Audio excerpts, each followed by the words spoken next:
નિયમ સારગણ જીવ અધિકાર ગાથા નંબર 18 ની ચર્ચા આપણે કરી કાલે. અત્યંત સંક્ષેપમાં આપણે એ વિષયને જરા રિપીટ કરી લઈએ. 18 ની ગાથા પાન નંબર 42 છે 42. આત્માના કર્તૃત્વ ભોક્તૃત્વના પ્રકારનું કથન છે. એટલે કે આત્માને કઈ અપેક્ષાએ દ્રવ્ય કર્મ, ભાવ કર્મ અને નો કર્મનો કર્તા અને ભોગતા કહેવામાં આવે છે, એનો અહીંયા વિચાર કરીએ છીએ. કહેવામાં આવે છે, સમજી ગયા? જીનવાણીમાં નિશ્ચય અને વ્યવહાર સંબંધી જેટલું કથન છે એમાં એક પ્રમુખ સિદ્ધાંત હંમેશા યાદ રાખવાનો છે કે નિશ્ચય નહીંથી વસ્તુનું જે નિરૂપણ કરવામાં આવ્યું છે વસ્તુનું સ્વરૂપ તેવું જ છે. નિશ્ચય પણ કથન છે, વ્યવહાર પણ કથન છે, પરંતુ બંનેમાં ફેર શું છે? નિશ્ચય દ્વારા જે વસ્તુનું સ્વરૂપ છે એનું જે કથન કરવામાં આવે છે વસ્તુ એવી છે, અને વ્યવહાર જે વસ્તુનું કથન કરે છે વસ્તુનું સ્વરૂપ એવું નથી. એ કોઈ કારણસર કોઈ પ્રયોજન વશ એ પ્રમાણે એ કથન કરવામાં એ સમયે આવે છે, પરંતુ એ ત્રિકાળ સત્ય નથી. એ વસ્તુનું ત્રિકાળ સ્વરૂપ નથી. આ સિદ્ધાંત ખ્યાલમાં રાખીને અને પછી જીનવાણીમાં જ્યારે પણ નિશ્ચય અને વ્યવહાર શબ્દ આવે ત્યારે એનો આ રીતે અર્થ કરવો જોઈએ. આપણે પૂર્વમાં મોક્ષમાર્ગ પ્રકાશકના સમયે નિશ્ચય વ્યવહારના વિષયની ચર્ચા 3-4 કક્ષાઓમાં કરી છે. એમાં આ વાત હંમેશા ખ્યાલ રાખવાની છે. કેમ કે જીનવાણીમાં ગાથાએ એવા શબ્દો આવશે કે આત્મા નિશ્ચયથી શુદ્ધ છે અને વ્યવહારથી અશુદ્ધ છે. કહેવામાં આવે છે, આમ અપેક્ષા છે, એવું આચાર્યદેવ દર વખતે વિસ્તારથી લખતા નથી. જેમ કે અહીંયા આપણે 18 ની ગાથા વાંચી તો 18 ની ગાથામાં કુંદકુંદાચાર્યદેવે એમ કહ્યું કે પોતાના મોહરા દ્વેષ રૂપ વિભાવ ભાવોનો નિશ્ચયથી કરતા છે. શું લખ્યું ગાથામાં? નિશ્ચયથી કરતા છે. ટીકાકાર આચાર્ય દેવે એનો અર્થ કર્યો કે અશુદ્ધ નિશ્ચય નથી કરતા છે. બરાબર? તો એ રીતે એ અભિપ્રાય આચાર્ય દેવનો શું છે એ આપણને ખ્યાલમાં રહેવું. જ્યારે અહીંયા કહે છે કે આત્માના કર્તૃત્વ ભોક્તૃત્વના પ્રકારનું કથન છે, બરાબર? તો શું કથન કર્યું? આત્મા નિકટવર્તી અનુપચરિત અસદભૂત વ્યવહારથી દ્રવ્ય કર્મનો કર્તા અને તેના ફળરૂપ સુખ દુઃખનું ભોગતા છે. તો આ અસદભૂત વ્યવહારની વાત છે. અસદભૂત જુઓ, 4 પ્રકારના જે ભેદ છે ને, ઉપચરિત અસદભૂત, અનુપચરિત અસદભૂત, ઉપચરિત સદભૂત અને અનુપચરિત સદભૂત. એમાં મૂળ શબ્દ જે આધારરૂપ છે એ છે સદભૂત અને અસદભૂત. કે સદભૂત એટલે મારી સત્તામાં છે અને અસદભૂત એટલે મારી સત્તામાં નથી. હવે જે મારી સત્તામાં છે અને નથી એના બે ભેદ કર્યા, ઉપચરિત અને અનુપચરિત. ઉપચરિત એટલે કે દૂરનો સંબંધ અને અનુપચરિત એટલે કે નજીકનો સંબંધ. એટલો ફેર છે, સમજી ગયા? બંને બાજુ એમ લગાડો. આ 4 ભેદ યાદ ન રહે ને તો એના માટે આ સરળ પરિભાષા છે કે સદભૂત એટલે મારા આત્માની સીમામાં, મારા આત્માના સ્વરૂપમાં, એની પરિધિની અંદર છે તો એ સદભૂત. દ્રવ્ય ગુણ કરીએ ત્રણેય. હા, તો સદભૂત. અને એની બહાર છે તો અસદભૂત. પછી ઉપચરિત અને અનુપચરિત એટલે ઉપચરિત એટલે કે દૂરનો સંબંધ અને અનુપચરિત એટલે કે નજીકનો સંબંધ. કોઈ દૂરના કોઈ મહેમાન, અજાણ્યા કોઈ વ્યક્તિ, કોઈ ગેસ્ટ આવ્યા હોય તો તમારો વ્યવહાર કેવો હોય? ઉપચારપૂર્વક. અને ઘરનો વ્યક્તિ હોય તો વ્યવહાર કેવો હોય? બસ એ જ ફેર છે.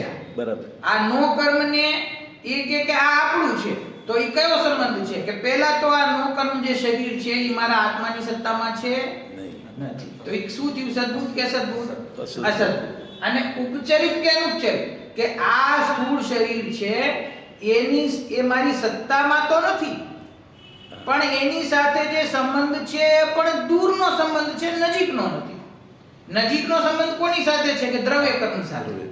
દ્રવ્ય કર્મ આત્મા સાથે એક ક્ષેત્રાવગા સંબંધે બંધાયેલા છે, એની સાથે નજીકનો સંબંધ છે અને આની સાથે દૂરનો સંબંધ છે. તો જ્યારે એમ કહેવામાં આવે કે આ જીવ મનુષ્ય છે ત્યારે શું આપણને ખ્યાલમાં આવવું જોઈએ કે આ વાક્ય અસદભૂત ઉપચરિત નહીં, વ્યવહાર નહીંથી કહેવામાં આવે છે. બરાબર. સમજી ગયા? સદભૂત અને અસદભૂત સત્તામાં છે અથવા નથી, ઉપચરિત અને અનુપચરિત દૂર છે કે પાસનું છે, બરાબર, એનાથી ખ્યાલમાં આવે. તો આ આત્મા નિકટવર્તી દ્રવ્ય કર્મની વાત કરીને તો અનુપચરિત અસદભૂત કે દ્રવ્ય કર્મ આત્માની સત્તામાં છે કે નહીં અને દૂર છે કે નજીક છે, નજીક છે, માટે અનુપચરિત અસદભૂત. વ્યવહારથી દ્રવ્ય કર્મનો કરતા અને તેના ફળરૂપ સુખ દુઃખનો ભોગતા છે. અશુદ્ધ નિશ્ચય નહીંથી સમસ્ત મોહ રાગ દ્વેષ આદિ ભાવ કર્મનો કરતા અને ભોગતા છે. જે વિકારી ભાવ છે એ વિકારી ભાવ સહિત જીવનું કથન અહીંયા છે કે જીવ છે એને મોરાગ દ્વેષ રૂપ વિકાર વિભાવ પર્યાય એને વિદ્યમાન છે અને એ દોષને દૂર કરીને એ પોતાના અનંત સુખને પ્રગટ કરે છે. માટે અશુદ્ધ નિશ્ચય અહીંયા શું કામ કર્યો? અહીંયા એક અપેક્ષાએ જોતા વ્યવહારને પણ લાગુ થઈ શકે, સમજી ગયા? વ્યવહારને પણ લાગુ થઈ શકે, પણ અહીંયા વ્યવહારની વાત ન કરતા આચાર્ય દેવે અશુદ્ધ નિશ્ચયની વાત કરી છે. અશુદ્ધ નિશ્ચયને પણ એક દેશ શુદ્ધ નિશ્ચયની અપેક્ષાએ વ્યવહારનય જ છે, વ્યવહારનય જ છે. પણ એ અશુદ્ધ નિશ્ચયમાં અને વ્યવહારમાં ફેર શું છે કે વ્યવહારમાં ભેદ દેખાડે છે અને નિશ્ચયમાં અભેદ દેખાડે છે.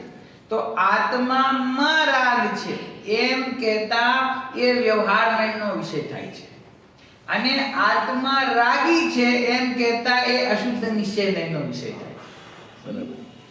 આત્મામાં રાગ છે તો ભેદ પડ્યો, આત્મા અને રાગ. અને આત્મા રાગી છે તો રાગરૂપ ભાવનો કરતા આત્મા છે એમ બતાવે છે.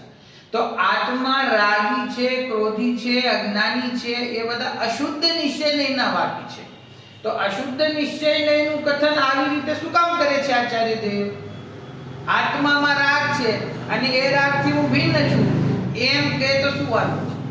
કે એમ કહેવામાં તકલીફ એ છે કે એ જે વિકારી ભાવ છે એ વિકારી ભાવ રૂપ જે દોષ છે એ દોષને કરનાર કોણ છે? એ દોષને કરનાર પૂતગલ નથી, એ દોષને કરનાર કર્મ નથી, એ દોષનો કરતા આત્મા છે. કેમ કે અનાદિકાળનો અજ્ઞાની જીવ જે આ સંસારમાં દુખી થઈ રહ્યો છે એ એમ સમજે છે કે કર્મ મને દુખી કરી રહ્યા છે, અન્ય વ્યક્તિઓના કારણે હું દુખી છું, આ એ મારું ખોટું કર્યું, એટલે એની દ્રષ્ટિ સદાય પરદ્રવ્ય ઉપર છે કે અન્ય મને દુખી કરે છે.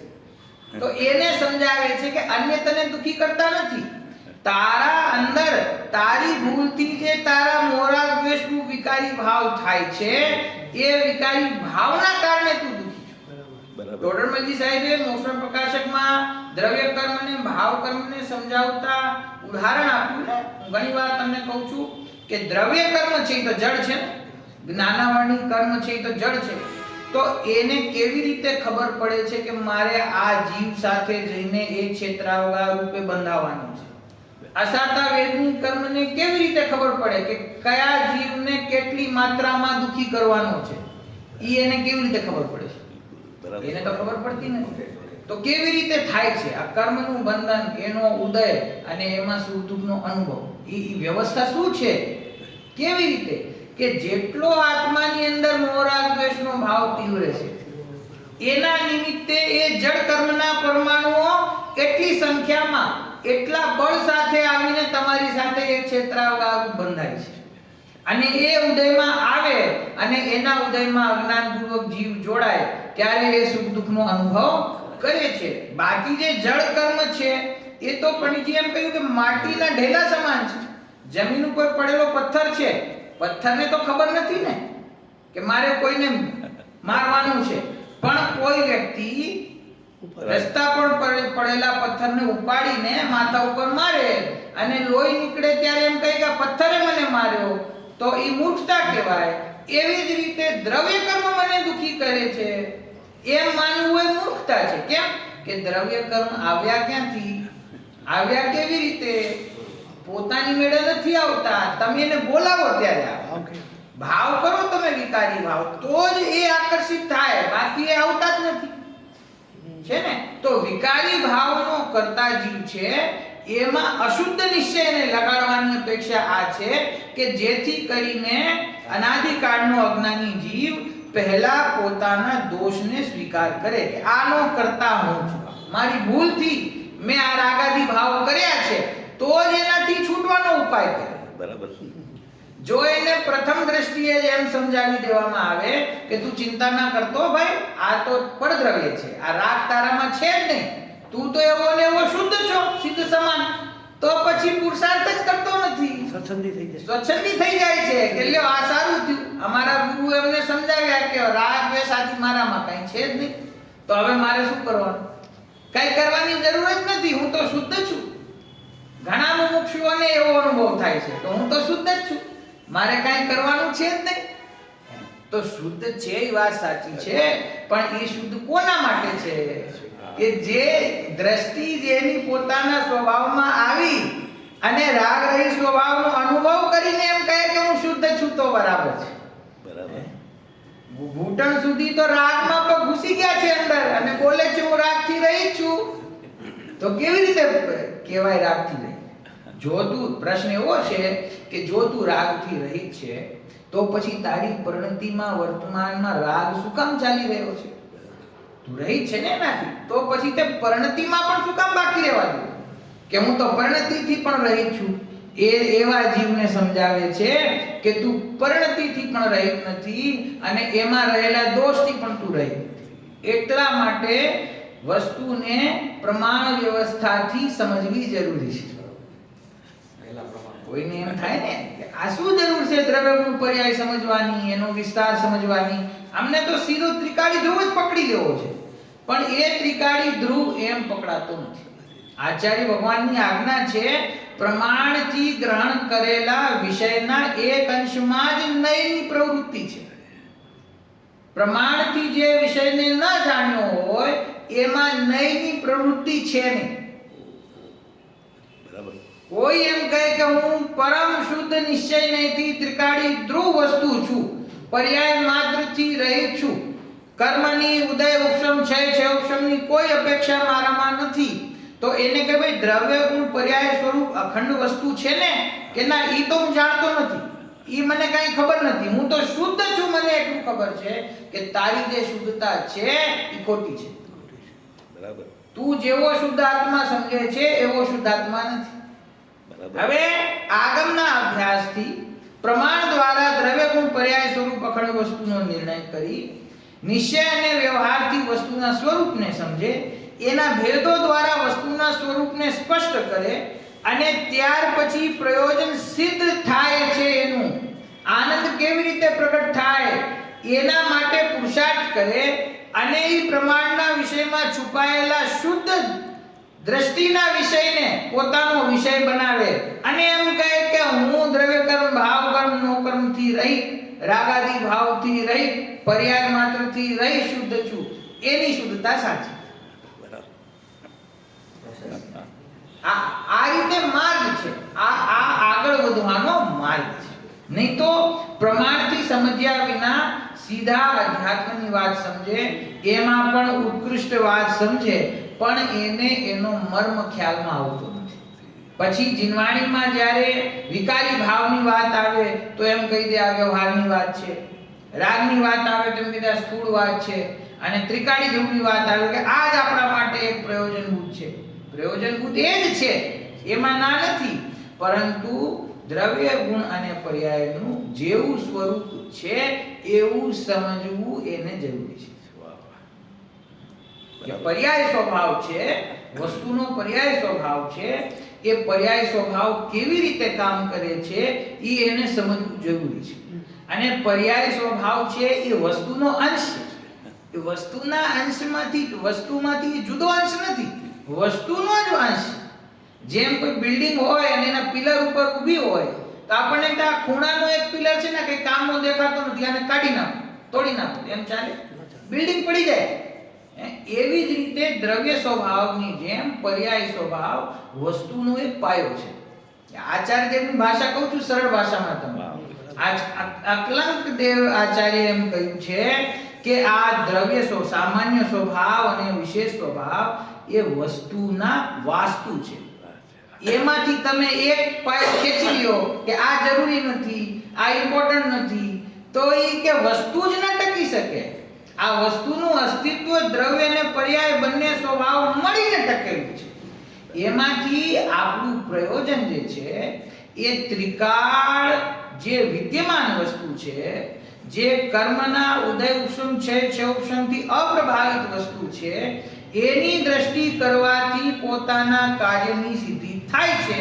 એ વાત બરાબર છે, એકદમ બરાબર છે, પરમ સત્ય છે. પરંતુ એ સમયે એની અંદર રહેલા જે અન્ય ગુણ પર્યાયો છે એ પણ છે. એનું જ્ઞાન હોવું જોઈએ. એને દ્રષ્ટિનો વિષય બનાવો, એને મુખ્ય કરો એવું નથી કહેતા, પણ એની સમજણ પૂર્વક દ્રષ્ટિનો વિષય ખ્યાલમાં આવે છે. એના વગર દ્રષ્ટિનો વિષય ખ્યાલમાં આવતો નથી. ત્રિકાળી ગુરુ ભગવાન સિવાય અન્ય જે ગુણ અને પર્યાયનું સ્વરૂપ છે તે અપ્રયોજનભૂત છે એમ કહીને એને નકારી દેવું એ યોગ્ય નથી. કેમ કે એ અપ્રયોજનભૂત નથી. એ તમે એવું માની લીધું છે કે આ અપ્રયોજનભૂત છે. આચાર્ય દેવે ખાલી જીવ નહીં, જીવ, અજીવ, આશ્રવ, બંધ, સંવર, નિદ્રા, મોક્ષ 7 તત્વોને પ્રયોજનભૂત કહ્યા છે. બરાબર. 7 તત્વો પ્રયોજનભૂત છે. અને આપણે તો 7 માંથી 6 બાર કાઢ નાખ્યા, પછી જીવમાંથી પર્યાય કાઢ નાખી, ગુણભેદ કાઢ નાખ્યા, અને એક ખાલી ત્રિકાળી ધ્રુવનો અંશ છે એ જ હું છું. ત્યાં જ પહોંચવાનું છે. હું ફરીથી પહોંચવાનું ત્યાં જ છે. પણ બાકીનો જે વિષય છે એ અપ્રયોજનભૂત નથી. પ્રયોજનભૂતની પરિભાષા શું આવી શાસ્ત્રમાં? કે જેના જ્ઞાન અને શ્રદ્ધાન વગર જીવનું દુઃખ દૂર થતું નથી અને સુખ પ્રગટ થતું નથી, એનું નામ પ્રયોજનભૂત છે. જ્ઞાન અને શ્રદ્ધાન, જે 7 તત્વનું જેવું સ્વરૂપ છે એવું જાણવું અને એવું સ્વીકાર કરવું, ત્યાર પછી ત્રિકાળી ધ્રુવ ભગવાન આત્મા ખ્યાલમાં આવે છે. બરાબર. આટલી વાત મેં એટલા માટે કરી કે સ્વરૂપ કેવું પોતાનું, કે ત્રિકાળ શું, અને છતાં પણ એ દ્રવ્ય આ ગાથા શું કહે છે કે એ જીવ દ્રવ્ય છે, એ કર્તા પણ છે અને ભોગતા પણ છે. કયા પ્રકારે છે, કેવી રીતે છે, એનું કથન અહીંયા કર્યું. તો કહ્યું કે અનુપચરિત અસદભૂત વ્યવહાર નહીંથી દ્રવ્ય કર્મનો કરતા, અશુદ્ધ નિશ્ચય નહીંથી મોહરાગ દ્વેષાદિ ભાવ કર્મનો કરતા અને ભોગતા, અનુપચરિત અસદભૂત વ્યવહાર નહીંથી નો કર્મનો કરતા, ઉપચરિત અસદભૂત વ્યવહારથી ઘટપટ શકટ આદિનો એટલે કે ઘડો, વસ્ત્ર, ગાડું ઇત્યાદિનો કરતા છે. આમ અશુદ્ધ જીવનું સ્વરૂપ કહ્યું છે.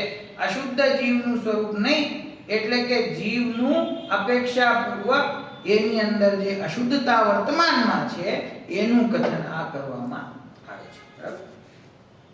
હવે 18મી ગાથાની ટીકા પૂર્ણ કરતા ટીકાકાર મુનિરાજ 6 શ્લોકો કહે છે. હવે અહીંયા 6 શ્લોક છે, ઉપરા ઉપરી એક પછી એક, અને એની અંદર વિષય એક જ છે કે જેટલા પણ ભેદ હોય, જેટલા પણ વિભાવ હોય એની અમને ચિંતા નથી.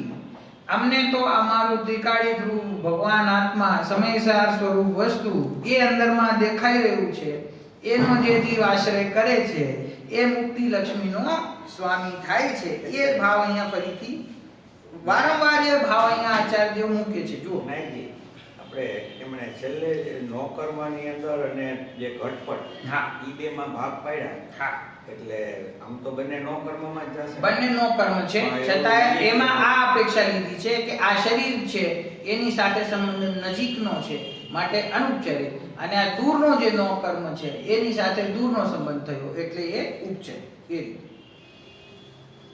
માલિની છે પાનું નંબર 42, કળશ નંબર 30 છે.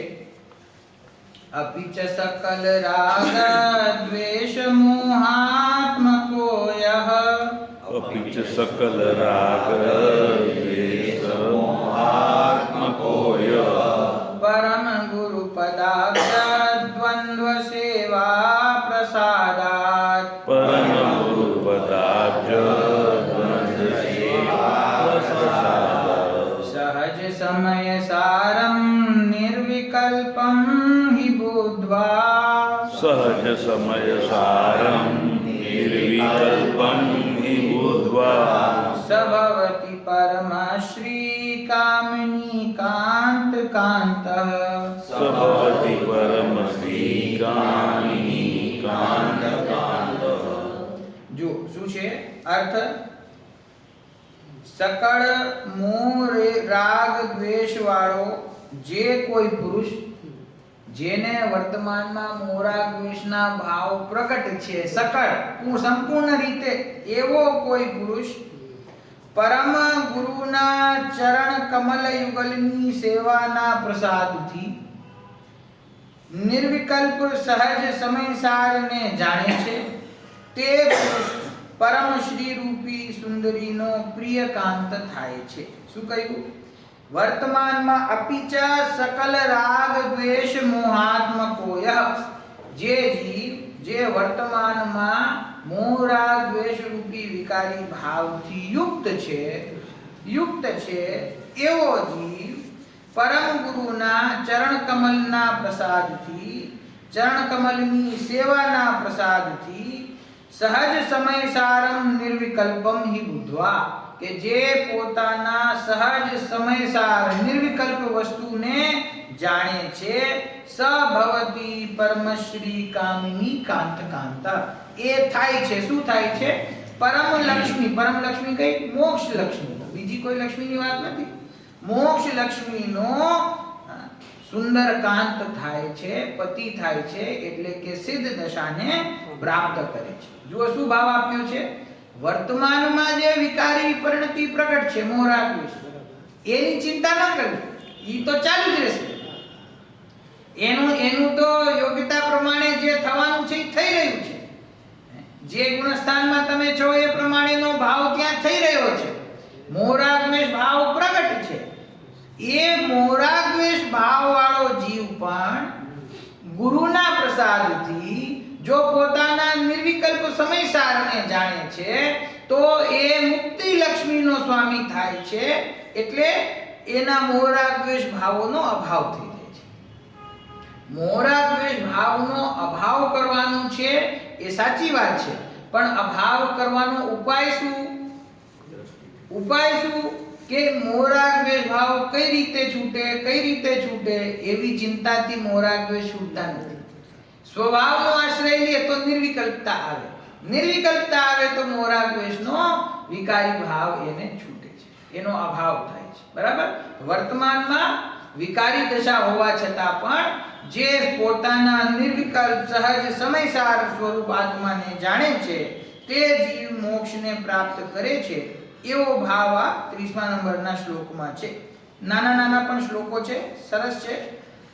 અનુષ્ટુપ છંદ આગળ 31મા નંબરનું કળશ છે. કોઈ શબ્દ ખ્યાલમાં ન આવે તો તમારે મને પૂછી લેજો. ચેતનભાઈ કહેતા કે તું અહીંયા સાંભળવા આવ્યો છો, તારો મુખ જોઈ લીધો જાકી. સાચી વાત છે. પરમ ગુરુ પદાબ્જ દ્વંદ્વ સેવા પ્રસાદા એ જે પંક્તિ છે ને એમાં પરમ ગુરુ પદાબ્જ એટલે પદરૂપી કમળ, ચરણ રૂપી કમળ. ચરણ કમળ કહેવાય ને, તો પદ એટલે ચરણ, અબ્જ શબ્દ છે, કદાચ નવીન હોય તમારા માટે. અબ્જ એટલે કે કમળ. કેવી રીતે? અપ એટલે પાણી, અપ એટલે જળ, અને અપમાં જે જન્મ લે છે એને કહેવાય અબ્જ. તો પાણીમાં જેનો જન્મ થાય છે એટલે કે કમળ. આ સાહિત્યનો નિયમ છે કે જે જળ છે ને પાણીના જેટલા પર્યાયવાચી છે એમાં તમે જ શબ્દ લગાડો, જ એટલે એનો અર્થ કમળ થઈ જાય, અને દ શબ્દ લગાડો એટલે દેવા વાળો, એનો અર્થ વાદળા થઈ જાય. સમજી ગયા? પાણી છે એ પાણીમાં જન્મ કોણ લે? કમળ. અને પાણી આપે કોણ? કે વાદળ. જેટલા પણ પર્યાયવાચી છે એમાં જ લગાડો. પંકજ, પંકજ એટલે કાદવ પંક એટલે કાદવમાં જન્મ લેનારો ઈ પંકજ, સમજી ગયા. અને વાદળ છે એમાં જ્યાં પણ પાણીના પર્યાયવાચીમાં દ એટલે દેવાવાળો ઈ સંસ્કૃતનો અર્થ છે એટલે ઈ થઈ જાય વાદળ. એ પર્યાયવાચી જેટલા 100 નીકળશે તો 100 માં આ નિયમ લાગુ પડશે. હા, જુઓ આગળ અનુશ્રુપ છંદ 31મો કળશ. ભાવ કર્મ નિરોધેન દ્રવ્ય કર્મ નિરોધનમ. ભાવ કર્મ નિરોધેન દ્રવ્ય કર્મ નિરોધનમ. દ્રવ્ય કર્મ નિરોધેન સંસારસ્ય નિરોધનમ. દ્રવ્ય કર્મ નિરોધેન સંસારસ્ય નિરોધનમ. આ બહુ સરળ છે એકદમ. ભાવ કર્મના નિરોધથી અભાવથી દ્રવ્ય કર્મનો અભાવ થાય છે અને દ્રવ્ય કર્મના અભાવથી સંસારનો જ અભાવ થાય છે ને. સરળ. ભાવ કર્મ એના નિરોધથી દ્રવ્ય કર્મનો અભાવ થાય છે. શું સમજાવે છે? મને વિકારી ભાવ પ્રગટ છે એનું કારણ કોણ? કે પૂર્વ કર્મનો ઉદય. અહીંયા એવું નથી. ભાવ કર્મનો અભાવ કરે તો દ્રવ્ય કર્મનો અભાવ થઈ જાય. એટલે એનો અર્થ શું? કે આજે તને દ્રવ્ય કર્મ બંધાયા છે એ તારા ભાવ કર્મના કારણે છે. દ્રવ્ય કર્મથી ભાવ કર્મ નથી. બરાબર. તારા ભાવ કર્મ થયા તો તને દ્રવ્ય કર્મ બંધાય. બરાબર. અને ભાવ કર્મનો અંતરંગમાંથી અભાવ થશે તો દ્રવ્ય કર્મનો પણ અભાવ થશે. બરાબર. અંતરંગમાં જ્યાં સુધી મોરા દ્વેષનો વિકારી ભાવ છે ત્યાં સુધી એ જીવને નિરંતર કર્મનું બંધ છે. અને મિથ્યાત્વ અને મોરા દ્વેષનો અભાવ કરે છે તો એની જે દ્રવ્ય કર્મનો બંધ છે એ પણ છૂટી જાય છે. બરાબર. આના માટે બહુ સામાન્ય ન્યાય આપી દઉં તો ઘાતી કર્મનો અભાવ થાય, પછી અઘાતી કર્મોનો અભાવ થાય અને જીવ સિદ્ધ દશાને પ્રગટ કરે. બરાબર. તો વિતરાગતા ક્યારે પ્રગટ થાય છે એને? વિતરાગતા પ્રગટ થઈ તો પૂર્ણ વિતરાગતા એટલે મોહનો અભાવ કર્યો, હજી પણ એને કર્મ બાકી છે. સમજી ગયા? અને જ્યાં યોગનો અભાવ થાય છે તો એ કર્મો પણ એનો અભાવ થઈ જાય છે. તો વિતરાગતા પહેલા પ્રગટ થાય, વિતરાગતા પ્રગટ થાય તો કર્મનો અભાવ થાય. બરાબર. અમને રાગ દ્વેષ પ્રગટ છે કે અમે શું કરીએ, પૂર્વ કર્મનો ઉદય ચાલી રહ્યો છે તો મોરા દ્વેષના ભાવ થાય છે. આ એક્સક્યુઝ ખોટો છે, આ બહાનું ખોટું છે કે પૂર્વ કર્મનો ઉદય છે માટે મને વિકારી ભાવ થઈ રહ્યા છે. વિકારી ભાવ કર્યા હતા એટલે કર્મ બંધાયા અને ફરીથી કરીશ તો ફરીથી બંધાશે. દ્રવ્ય કર્મ તો આપણે જેમ વાત કરી, દ્રવ્ય કર્મ જડ છે. એ ભાવ કર્મ વિકારી ભાવનું આમંત્રણ એના વગર ઈ આવતા જ નથી. દ્રવ્ય કર્મ તમારી પાસે બોલાવે છે. બોલાવવા પડે. બોલાવો તમે, એનું આહ્વાન કરો તો આવે, નહીં તો ન આવે. સ્નિગ્ધતા જેટલી અહીંયા છે, રાગરૂપ સ્નિગ્ધતા થાય ત્યારે એ કર્મ આવીને અહીંયા ચોટે છે. તો ભાવ કર્મથી દ્રવ્ય કર્મ છે એટલે ભલે અનાદિકાળનો ક્રમ ચક્ર હોવાથી એમ કહેવામાં આવે કે દ્રવ્ય કર્મથી ભાવ કર્મથી દ્રવ્ય કર્મ, પણ ખરેખર એવું ચક્ર છે નહીં. કર્તા કર્મ અધિકારમાં સમયસારમાં પણ એની ચર્ચા છે. કોઈએ પ્રશ્ન કરેલો છે કે ભાઈ અમે શું કરીએ, પૂર્વના દ્રવ્ય કર્મનો ઉદય આવે તો એમાં નવીન ભાવ કર્મ થાય, ભાવ કર્મ કરીએ તો ફરીથી દ્રવ્ય કર્મ બંધાય, દ્રવ્ય કર્મનો ઉદય આવે તો ભાવ કર્મ થાય. તો આવો ચક્ર તો અનાદિકાળથી ચાલી રહ્યો છે. એમાં અમારી શું ભૂલ છે? તો કે જે દ્રવ્ય કર્મનો ઉદય આવ્યો એમાં અજ્ઞાન પૂર્વક પોતાના સ્વરૂપને ઓળખ્યા વગર એમાં જોડાઈને ઇષ્ટ માનીને જે નવીન ભાવ કર્મ કર્યા એનાથી દ્રવ્ય કર્મ બંધાયા. તો ભૂલ અહીંયા પોતાની છે. પોતાની ભૂલ છે તો ભાવ કર્મ થાય છે, ભાવ કર્મ થાય છે તો દ્રવ્ય કર્મ બંધાય છે. તો દ્રવ્ય કર્મનો ભાવ કરવો છે તો શું કરવું? કર્મના ભાવ માટે શું ઉપાય કરવો? કે ધૂપમ નિરોપામિતિ સ્વાહા. એનાથી કોઈ કર્મ છૂટતા નથી. એ તો ભાવના છે. આ લોકોએ છે ને બધું એમ ભૂલી ગયા છે કે શું સ્વરૂપ છે વસ્તુનું. ભાવ એવો બરાબર છે કે આ અષ્ટકર્મના દાન માટે ધૂપને અહીંયા સમર્પણ કરું છું. એ ભાવ છે. એ ધૂપ છે ને એ ધૂપ તમારા વિકારી ભાવનું પ્રતીક છે કે મારા વિકારી ભાવ છોડું છું તો વિકારી ભાવ છોડીશ તો દ્રવ્ય કર્મનો અભાવ થશે. તો વિકારી ભાવ તો છોડતો નથી, ખાલી ધૂપ નાખીને એમ સમજે કે કર્મનો અભાવ થઈ જાય. કર્મને અને ધૂપને શું સંબંધ છે? બરાબર. ઓલો એક સુગંધ દશમીનો દિવસ આવે, કઈ વાર્તા એની સાથે જે પણ કઈ જોડેલી હોય ભૂતકાળમાં, તો કે ધૂપનો ખેપણ કરો તો કર્મનો અભાવ થાય. પણ એને ને આને શું સંબંધ છે મને ખ્યાલ જ નથી આવતો.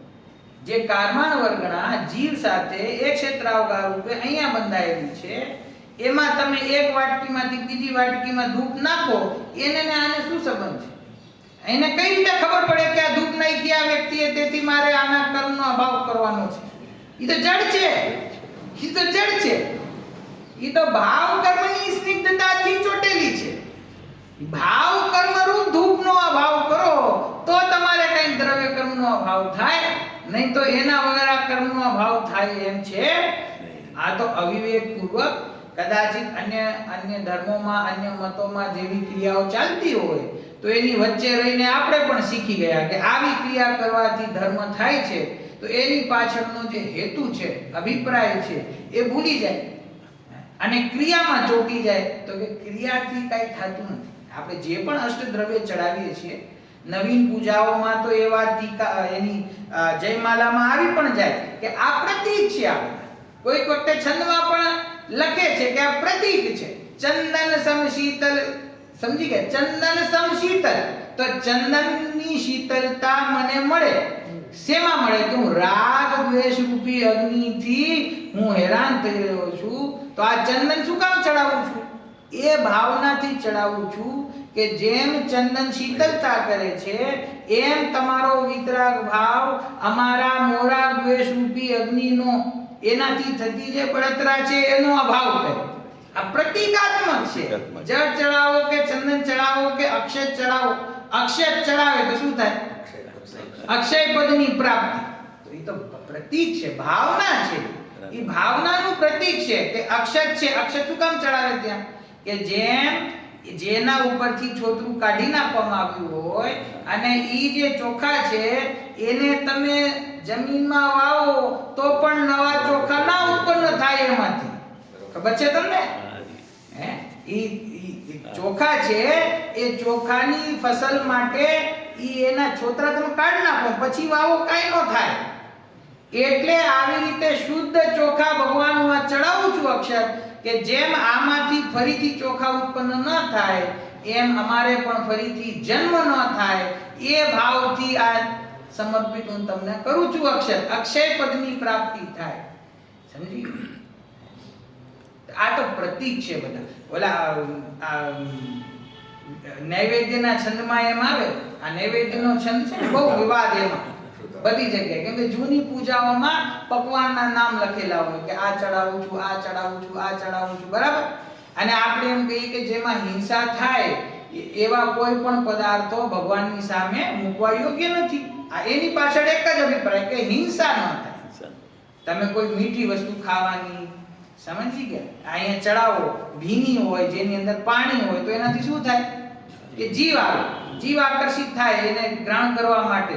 તો આપણે એવી વસ્તુ સચિત્ત વસ્તુ ચડાવતા નથી. એની પાછળ ઘણો વિરોધ કે આ લોકો પૂજામાં લખેલું છે એ પણ માનતા નથી. પૂજામાં તો લખ્યું છે ખારેક ચડાવું છું, બદામ ચડાવું છું, પકવાન ચડાવું છું, તો કેમ ચડાવતા નથી? કે આ તો પ્રતીકાત્મક છે કે મને જે સુધારૂપી દોષ વર્તમાનમાં ચાલી રહ્યો છે એને પૂરો કરવા માટે હું શું શું ગ્રહણ કરું છું? કે આ બધા પકવાનો હું ખાઉં છું મારા સુધારૂપી રોગને મટાડવા માટે, પણ એનાથી તો આ સુધી આ સુધારો મટ્યો નથી. ભગવાન તમારી શરણમાં આવીને અમને ખ્યાલમાં આવી ગયું કે જ્યાં સુધી આ સંસારમાં જન્મ મરણ છે, જ્યાં સુધી શરીર છે, ત્યાં સુધી આ ક્ષુધા રોગ રહેશે, એ છૂટશે નહીં. તો એને છોડવાનો ઉપાય શું? કે આ શરીર જ છૂટી જાય તો પછી ક્ષુધા કેવી રીતે રહે? તો હું હવે સાચો ઉપાય અપનાવું છું અને પૂર્વમાં આ બધાને હું જે સુખનું કારણ માનતો હતો એ બધાને હું છોડું છું, એનું સમર્પણ કરું છું. અને નૈવેદ્ય પ્રતિકાત્મક મને સાચો માર્ગ ખ્યાલમાં આવી ગયો કે આમાંથી મને મારો છુદારો દૂર નહીં થાય, તો આ તો ભાવના છે. હવે કોઈ કે ના અમારે તો જલેબી ચડાવી છે ભગવાનને, તો ભગવાનને જલેબીથી કઈ ફરક પડતો નથી. હિંસા જે થશે એ હિંસાનો દોષ તમને આવશે. બરાબર. ભગવાન તો વિતરાગ છે. તમે એને સુકાયેલું બદામ ચડાવો કે પકવાન ચડાવો, એને તો કઈ ફેર છે? એ તો એમનો આત્મા સિદ્ધ દશામાં છે અને શરીર પણ અહીંયા છે ને, તો શું રહ્યું? બરાબર. તો ખાલી ભાવના છે ને, તો ભાવના જ આપણે વ્યક્ત કરવાની છે. તો હિંસાપૂર્વક ભાવના શું કામ વ્યક્ત કરવી? બરાબર. અહિંસાપૂર્વક પોતાની ભાવના વ્યક્ત કરવી, તેથી એના આ પ્રતીક છે. હવે એના માટે ઝઘડો કરે, આગ્રહ કરે કે સમજતા નથી, તો અમે માનતા નથી, તેરા પંથની આમનાય નથી માનતા, કે આ તેરા પંથની આમનાય છે એ શુદ્ધ આમનાય છે. એની અંદર એકેન્દ્રિયનો પણ જો જીવ હોય, કારણ વગર એની હિંસાનો નિષેધ કરવામાં આવે. બરાબર. સંભવ જ ના હોય એવી જગ્યાએ હિંસા થાય છે. એનો કોઈ ઉપાય નથી કે સાવ એમાંથી આપણે ગ્રસ્ત દશામાં છૂટી ના શકીએ, તેથી થાય છે. પરંતુ જાણી જોઈને શું કામ કરવું? 2 ઇન્દ્રિય 3 ઇન્દ્રિયના જીવોની હિંસા જાણી જોઈને શું કામ કરવી? એટલા માટે આપણા મંદિરમાં જેટલી પણ ક્રિયાઓ થાય છે એમાં એક જ વસ્તુ પ્રધાન છે, અહિંસાનો ભાવ, દયાનો ભાવ, કે નાના જીવ હોય એની પણ હિંસા થાવી ના જોઈએ. બરાબર. સચિત્ત વસ્તુ ચડાવવી ના જોઈએ. એની પાછળ કારણ એટલું જ છે કેમ કે સચિત્ત વસ્તુઓનો તો પછી કોઈ અંત નથી. બરાબર. ખારેકથી ચાલુ કરે અને પછી તમે માનશો નહીં, દિગંબર મંદિરમાં મેં મારી નજરે જોયું છે, બજારમાં જાય 250 ગ્રામ દૂધની થેલી ખરીદે અને થેલી સહિત દૂધ મંદિરમાં મૂકી જાય. કાચે કાચું. એ તો આપણી પરંપરા નથી. એની અંદર કેટલો મહાદોષ છે. અને પોતાના અવિવેકથી આખા ધર્મ ઉપર, મંદિર ઉપર, એની સંસ્કૃતિ ઉપર દોષ લગાડે અને પોતાને હોશિયાર સમજે, તો એ તો ખાલી કશાયના કારણે આવું થઈ શકે. બાકી તો ખરેખર આ વિતરાગ માર્ગમાં એની જગ્યા એવી છે. ચલો, આ તો વિષય આવ્યો એટલે મેં કહી દીધું. આપણો મૂળ વિષય પૂજા આજે સાચી થઈ અમારી, એવું લાગે છે. આ પણ વિષય ખરેખર ક્યારેક પૂજામાં કેવી હા, રીતે લેવા ટાઈમ ટુ ટાઈમ બધી વસ્તુ આપણને આવી જોઈએ. અહીંયા શું કહે છે? મૂળ વાત એ છે કે દ્રવ્ય કર્મથી જીવને ભાવ કર્મ થતો નથી. દ્રવ્ય કર્મનો ઉદય નિમિત્તમાં છે, એ વાત સાચી છે. દ્રવ્ય કર્મનો ઉદય છે, પણ એમાં જો જીવ જોડાય તો એને નવીન ભાવ કર્મ થાય. અને જો એ પોતાના આત્માના જ્ઞાન શ્રદ્ધાન પૂર્વક એ સમયે જો જ્ઞાતા ભાવે રહી જાય તો એને નવીન ભાવ કર્મ થતો મુનિરાજો ઉપર ઉપસર્ગ થાય. બરાબર. તો મુનિરાજને ઉપસર્ગ થાય, આકુરતા થાય, છતાં પણ એને નવીન ભાવ કર્મ નથી બંધાતા. એ સમયે તેઓ નવીન મોહરાગ દ્વેષના પરિણામ નથી કરતા, તો એને નવા ભાવ કર્મ નથી થતા. નવા ભાવ કર્મ નથી તો નવા દ્રવ્ય કર્મ નથી આવતા. જૂના છે એ ખરે છે અને નવા નથી આવતા. ઈ જ મોક્ષમાં જવાનો ઉપાય છે. વાહ વાહ. બરાબર. જો નવીન ભાવ કર્મ કર્યા કરે તો નવીન દ્રવ્ય કર્મ બંધાયા કરે. પૂર્વનો ઉદયમાં આવીને ખરી જાય, પણ નવો તો બંધાય જ છે ને, તો છૂટે કેવી રીતે? તો છૂટવાનો ઉપાય શું? પૂર્વના કર્મનું ખરવું અને નવીન કર્મનું ના બંધાવવું, એ જ મોક્ષમાં જવાનો ઉપાય છે. તો આ પ્રમાણે ભાવ કર્મના નિરોધથી દ્રવ્ય કર્મનો નિરોધ થાય છે. દ્રવ્ય કર્મના નિરોધથી સંસારનો નિરોધ થાય છે. તેથી જો તું સંસારનો નિરોધ કરવા માંગતો હોય તો તારા ભાવ કર્મનો નિરોધ કર. અને ભાવ કર્મનો નિરોધ કરવા માંગતો હોય તો મિથ્યાત્વનો અભાવ કર. અને મિથ્યાત્વનો અભાવ કરવો હોય તો એનો એક જ ઉપાય છે કે પોતાના જ્ઞાન દર્શનમય આત્મ સ્વભાવનું શરણ. એના સિવાય આ મિથ્યાત્વનો દોષ એ છૂટતો નથી. બરાબર. જો આગળનો છંદ 32મા નંબરનો વસંત તિલકા છંદ છે, એટલે ભક્તામૃતની જેમ એવો રાગ આવશે. સંજ્ઞાન ભાવ પરિમુક્ત વિમુક્ત જીવ, સંજ્ઞાન ભાવ પરિમુક્ત વિમુક્ત જીવ, પૂર્વં શુભાશુભ મનેક વિધમ સકર્મ, પૂર્વં શુભાશુભ મનેક વિધમ સકર્મ, નિર્મુક્તિ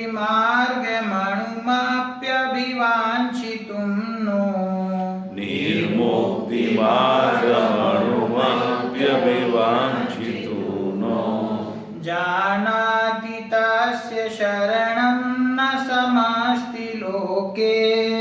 જાનાતિ તસ્ય શરણં ન સમસ્તિ લોકે. જો બહુ સરસ અર્થ છે. સંજ્ઞાન એટલે સમજ્ઞાન એટલે કે સમ્યક જ્ઞાન.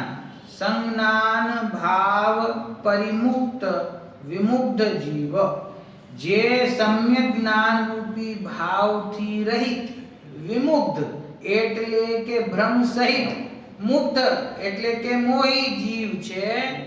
કુર્વન શુભાશુભમ અનેક વિધમ સકર્મ, અને જે અનેક પ્રકારના શુભ અશુભ ભાવ રૂપી કર્મને કરે છે, અને નિર્મુક્તિ માર્ગમ અણુ અપી અભિવાંછિતુમ્નો, જે મુક્તિના માર્ગને અણુ માત્ર પણ ઈચ્છતો નથી. જાનાતિ તસ્ય શરણં ન સમસ્તિ લોકે, એને આખા લોકમાં ક્યાંય શરણ મળે એવું નથી. જે પોત સમ્યક જ્ઞાનથી રહિત છે, મોહી છે, શુભાશુભ ભાવ કર્મ કરવામાં જ એને પુરુષાર્થ દેખાય છે, અને સ્વરૂપની પ્રાપ્તિ માટે જે કિંચિત માત્ર પણ ઈચ્છુક નથી, એવા જીવને શું કહે છે આચાર્ય? તેને લોકમાં કોઈ શરણ નથી, એને કોઈ એનું હિત નહીં કરી દે, એનું ક્યાંય ભલું નહીં થાય. કોનું? કે જે સમ્યક જ્ઞાન, જો અહીંયા વાંચી લઉં છું, જે જીવ સમ્યક જ્ઞાન ભાવ રહિત વિમુગ્ધ અર્થાત મોહી ભ્રાંત છે, તે જીવ શુભાશુભ અનેકવિધ કર્મને કરતો થકો, મોક્ષ માર્ગને લેશ માત્ર પણ વાંછવાનું જાણતો નથી, ઈચ્છા કરતો નથી, તેને લોકમાં કોઈ શરણ નથી. આ જો આ શુભાશુભ ભાવોમાં જેની રુચિ છે, એના માટે આ અહીંયા આચાર્ય દેવે શું લખ્યું છે કે ભાઈ, જો તને પોતાના આત્મ સ્વભાવની મોક્ષ માર્ગની રુચિ નથી, સમ્યક જ્ઞાનથી તું દૂર છો, તો અને શુભાશુભ ભાવમાં તું એમ સમજે છે કે આ મારું કર્તવ્ય હું કરી રહ્યો છું, આખા લોકમાં તને કોઈ શરણ નથી, એટલે તને કોઈ બચાવનાર, કોઈ સુખી કરનાર આ જગતમાં કોઈ છે નહીં. જેને પોતાના આત્મ સ્વભાવની રુચિ નથી, બીજા ગમે તે પ્રકારના મંદ કષાયના, અતિ મંદ કષાયના, વ્રતાદિકના, સંયમના ભાવ એના જીવનમાં ચાલતા હોય, એને જગતમાં કોઈ શરણ છે નહીં. શું અહીંયા ગંભીર વાત છે કે જ્યાં અહીંયા પહેલેથી આચાર્ય દેવ કહેતા આવ્યા છે કે મોક્ષનો બીજો કોઈ ઉપાય છે, મોક્ષનો પ્રસિદ્ધ માર્ગ આ જ છે, પોતાનો નિજ સમયસાર એ સુખનો માર્ગ છે, તો એના સિવાય કોઈ માર્ગ છે નહીં. એનો અર્થ શું થયું કે આ માર્ગથી જે ચ્યુત છે, આ માર્ગથી જેઓ ભટકી ગયા છે, એ બીજા ગમે તે ભાવ કરે અને બીજી ગમે તેવી ક્રિયા કરે, એનાથી એનું ભલું નહીં થાય. બરાબર. ત્રણ લોકમાં એને કોઈ શરણ મળશે નહીં, એને અતિન્દ્રિય આનંદ ક્યારેય પ્રગટ થશે નહીં, મોક્ષની પ્રાપ્તિ ક્યારેય થશે. જે મોક્ષના માર્ગ ઉપર ચાલે એને મોક્ષ પ્રગટ થાય ને, જે મોક્ષ માર્ગ ઉપર ચાલે જ નહીં એને મોક્ષ કેવી રીતે પ્રગટ થાય? હવે મોક્ષનો માર્ગ શું છે એનો યથાર્થ નિર્ણય કરવો રહ્યો. સર્વપ્રથમ કે મોક્ષનો માર્ગ શું છે, તો કે જે મોક્ષનો માર્ગ પોતાનું સમ્યક જ્ઞાનનો ભાવ છે. એ જ્ઞાન કેમ લીધું? સમ્યક દર્શન ન લેવાય? ક્યાં આજે સમ્યક જ્ઞાન ભાવ રહિત કીધું, એમાં સમ્યક દર્શન આવી ગયું. વાત છે ને, જેને મોક્ષ માર્ગનું સ્વરૂપ શું છે એનો નિર્ણય નથી, એ સમ્યક જ્ઞાનથી રહી છે. નિર્ણય તો જ્ઞાન કરે છે ને કે આ દિશા સાચી છે, મારું સ્વરૂપ છે એ જ મને સુખનું કારણ છે. એ નિર્ણય કોણ કરે? જ્ઞાન કરે. જ્ઞાન નિર્ણય કરે તો શ્રદ્ધા એમાં અહમ કરે. તો કે જેને નિર્ણય જ નથી કે મારે કયા માર્ગ ઉપર આગળ ચાલવું છે, એને આ ત્રણ લોકમાં કોઈ શરણ છે. ઘણા જીવો એવા હોય, કશાયમંદ હોય ને, તો એને એમ થાય કે જો આ વાત છે સમયસારની, એ પણ સાચી છે, અન્ય દેવતા છે એ પણ સાચા છે, વાં જઈએ તો પણ સુખ મળી જાય, અહીંયા પણ મળી જાય, બધા સરખા છે, તો એને સ્વભાવથી સુખ પ્રાપ્ત થાય કે ભગવાનથી થાય, ભગવાનમાં પણ વિતરાગ સર્વજ્ઞ ભગવાનથી થાય કે અન્યથી થાય, એને કોઈ જાતનો નિર્ણય નથી, એને બધું એક સરખું જ લાગી રહ્યું છે. જ્ઞાન ખોટું હોય એટલે કેટલા લેવલ ઉપર એને નિર્ણયનો અભાવ છે એ તમને બતાવું છું. પહેલા પંચેન્દ્રિયમાં સુખ છે કે નહીં એનો નિર્ણય નથી. કોઈક વખતે પંચેન્દ્રિયના વિષય ભોગમાં સુખ શોધે, કોઈક વખતે પંચકલ્યાણક આદિ પ્રતિષ્ઠા આદિ ધાર્મિક કાર્યક્રમોમાં સુખ શોધે, કોઈક વખતે વિતરાગ ભગવાનની શરણમાં આવીને સુખ શોધે, કોઈક વખતે રાગી દ્વેષી પાસે જઈને સુખ શોધે, કોઈક વખતે રાગાદિના મંદકશાયરૂપ ભાવોમાં સુખ શોધે, અને કોઈક વખતે ત્રિકાળી ધ્રુવ ભગવાન આત્માની વાત સાંભળીને એમ સમજે કે મને માર્ગ મળી ગયો છે. એને નીચેથી લઈને ઉપર સુધી ક્યાંય નિર્ણય જ નથી કે મારે જવાનું છે ક્યાં. પહેલા જાણવું પડે ને નિર્ણય. એને નિર્ણય પહેલા કરવો પડે કે આમાં સાચો માર્ગ છે કયો. મારી પાસે આ જુદા જુદા માર્ગો મને દેખાઈ રહ્યા છે, એમાં સાચો માર્ગ શું છે. બરાબર. એની ભૂમિકા પ્રમાણે રાગાદી ભાવ થાય એ ક્ષમ્ય છે. આચાર્ય દેવે 6 કળશમાં કહી દીધું, રાગાદી ભાવ હોવા છતાં, પરભાવ હોવા છતાં, મોહરાગ દ્વેષ હોવા છતાં ભાવ હોવા ક્ષમ્ય છે, પણ એમાં જો સુખનો માર્ગ શોધે તો પછી એને અર્થ એમ થયો કે આત્મામાં સુખ છે એવો નિર્ણય હજી છે નહીં. અને જેને નિર્ણય નથી એને 3 લોકમાં કોઈ શરણ છે નહીં. સમજી ગયા? બરાબર. કોઈક વખતે મન કશાયમાં સુખ દેખાય આપણને, કોઈક વખતે વિધાનમાં આનંદ આવે, કોઈક વખતે પ્રવચનમાં આનંદ આવે, કોઈક વખતે સ્વાધ્યાયમાં આનંદ આવે, કોઈક વખતે ગીત સાંભળવામાં આનંદ આવે, કોઈક વખતે ફરવામાં આનંદ આવે. એને નિર્ણય જ નથી કે આમાં આનંદ મારે લેવાનો છે. એને અતિન્દ્રિય સુખ ને ઇન્દ્રિય સુખ એની વચ્ચેનો નિર્ણય નથી. સમજીમાં આવે ને, એક હોય 3 કાળમાં પરમાર્થનો. એક હોય 3 કાળમાં પરમાર્થનો પદ. માર્ગ તો એક છે ને, તો એનો પહેલા નિર્ણય કરવો પડે. એની ઉપર ચાલવાની પહેલા પણ એનો નિર્ણય જોઈએ ને. નિર્ણય કરે તો માર્ગ ઉપર ચાલી શકે. તો ઈ કે છે કે જે સમ્યક જ્ઞાનથી રહિત છે, વિમુક્ત એટલે મોહી ભ્રમિત થઈ ગયો છે અને શુભાશુભ અનેક પ્રકારના કર્મ કરતો થકો મોક્ષ માર્ગને કિંચિત માત્ર પણ ઈચ્છતો નથી, એને આ લોકમાં કોઈ શરણ છે નહીં. જ્ઞાન જ્યાં સુધી શુભાશુભ ભાવમાં છે ત્યાં સુધી લોકમાં કોઈ શરણ છે નહીં. કેમ કે શુભ ભાવ કરશે તો સ્વર્ગમાં જશે, અશુભ કરશે તો તિર્યંશ નરકમાં જશે. આ ચાલ્યા કરશે એક પછી એક ક્રમ. નિરાશ્રિત બનાવી દીધા. એનાથી છૂટે અને સ્વભાવની રુચિ થાય તો કાર્ય થાય. કારણ કે એ જ કાર્ય એવું છે જે અનાદિકાળથી આ સુધી કર્યું નથી. બાકી શુભાશુભ ભાવ તો અનાદિકાળથી કરી જ રહ્યો છે. ચાલ આગળની ચર્ચા કરીએ.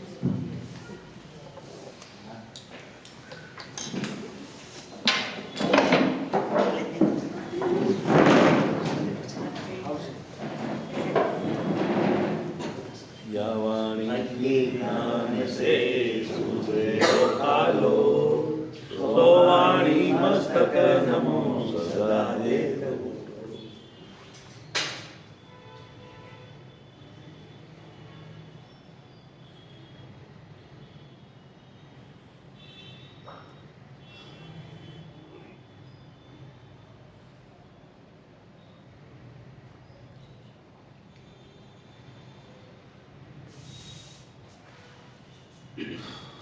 પંચપરમેષ્ઠી ભગવાનનો જય હો. દ્વાદશામ જીનવાણી માતનો જય હો.